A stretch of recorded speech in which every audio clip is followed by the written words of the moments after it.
بسم اللہ الرحمن الرحیم۔ کہتے ہیں کہ کسی زمانے میں ایک نوجوان تھا جو نیکی اور عبادت سے بہت دور تھا۔ وہ گناہوں میں مبتلا رہتا، اپنی خواہشات کا غلام تھا اور والدین کی عزت کا بھی قائل نہ تھا۔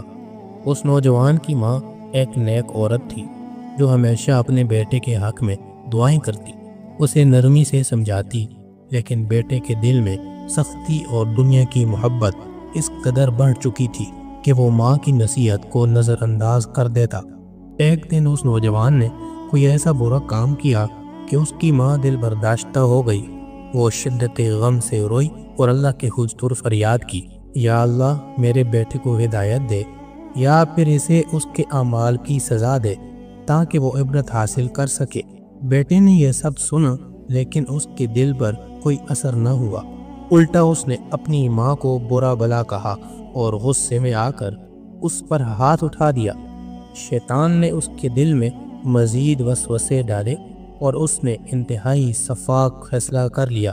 ایک دن جب ماں گھر میں تنہا تھی، اس نے دروازہ بند کیا اور اسے زندہ جلا دیا۔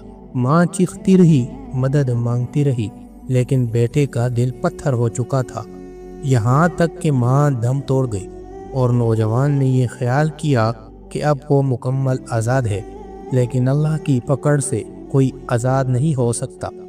چند دن بعد ہی اس نوجوان پر عجیب حالات آنا شروع ہو گئے۔ وہ جہاں بھی جاتا لوگوں کو اپنی ماں کی جلتی ہوئی صورت نظر آتی۔ رات کو سوتا تو خوفناک خواب آتے جس میں وہ دیکھتا کہ اس کی ماں آگ میں جل رہی ہے اور فریاد کر رہی ہے۔ آہستہ آہستہ اس پر دیوانگی طاری ہونے لگی۔ وہ لوگوں سے دور بھاگتا، ویرانوں میں رہنے لگا، لیکن ماں کی بد دعا کا سایہ اس کے ساتھ رہا۔ پھر ایک دن اس نے ایک بزرگ ولی اللہ سے اپنا حال بیان کیا اور ان سے رہنمائی طلب کی۔ وہ بزرگ بہت دانا تھے۔ انہوں نے نوجوان کی بات سن کر فرمایا، بیٹے تو نے دنیا کا سب سے بڑا گناہ کیا ہے، لیکن اگر تیرا دل واقعی ہی توبہ کے لیے تیار ہے تو اللہ کی رحمت سے مایوس نہ ہو، جا خود کو اللہ کے حوالے کر دے، سخت مجاہدہ کر اور اپنی زندگی کو اللہ کے لیے وقف کر دے۔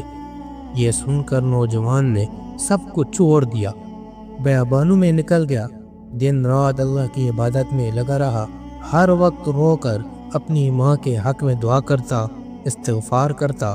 کہتے ہیں کہ اللہ کی رحمت جوش میں آئی اور اس کی سچی توبہ قبول ہو گئی۔ اس نے اپنی باقی زندگی اللہ کی راہ میں گزار دی اور پھر ایک دن وہی نوجوان جو ماں کا قاتل تھا ایک ولی اللہ کے درجے پر فائز ہو گیا۔ اللہ کی رحمت اتنی وسیع ہے کہ اگر کوئی سچے دل سے توبہ کرے تو وہ سب کچھ معاف کر دیتا ہے، لیکن والدین کی نافرمانی اور ان پر ظلم کرنا ایسا گناہ ہے جو دنیا اور آخرت میں انسان کے لیے تباہی کا سبب بن سکتا ہے۔ یہ کہانی ہمیں سبق سکھاتی ہے کہ والدین کی عزت اور خدمت کرنا سب سے بڑی نیکی ہے۔ اگر کوئی شخص والدین کی نافرمانی کرے یا ان کے ساتھ برا سلوک کرے تو وہ دنیا و آخرت میں برباد ہو جاتا ہے۔ اللہ کی رحمت ہر چیز پر غالب ہے، لیکن ہمیں کبھی ایسے گناہ کے قریب بھی نہیں جانا چاہیے جو والدین کی نافرمانی اور ان کی تکلیف سے جڑا ہوا ہو۔